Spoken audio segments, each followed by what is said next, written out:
Hello বন্ধুরা, দেখো আমি এই মোচার চপ বানাচ্ছি।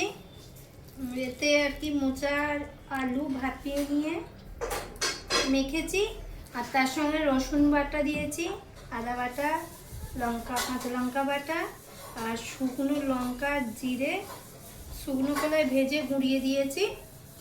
তারপর তো নুন হলুদ এগুলো তো আছেই, দিয়ে দেখো এই যে এরকম করে করে বানাচ্ছি। কেউ কেউ, আমি চ্যাপটাই বানাই, অনেক হয়তো কে কেমন বানাই জানি না। দেখো শেপটা ঠিক এসেছে কিনা, তোমরা কে কি শেপে বানাও কেন আমাকে একটু জানিও।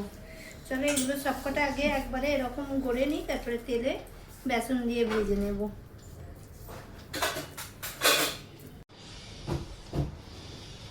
দেখো বন্ধুরা, সব বানানো হয়ে গেছে, চলো এবার ভাজবো।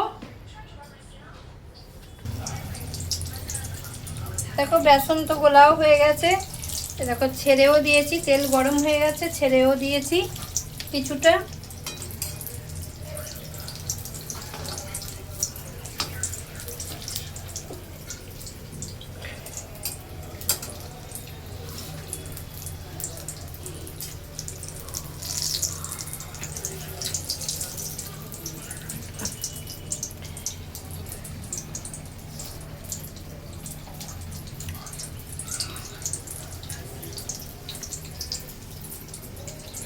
এরকম করে বানাতে থাকি।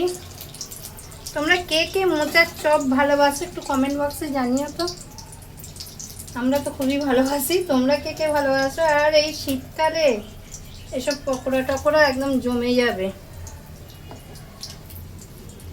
আর এখন দেব না,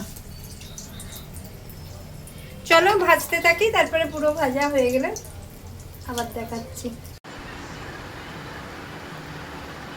দেখো বন্ধুরা, আমার সব ভাজা হয়ে গেছে, এই যে এতগুলো ভাজা হয়েছে, অনেক ভাজা হয়েছে। যারা যারা মোচার চপ খেতে চাও তো চলে আসো, যারা যারা পছন্দ করো তারা আসো।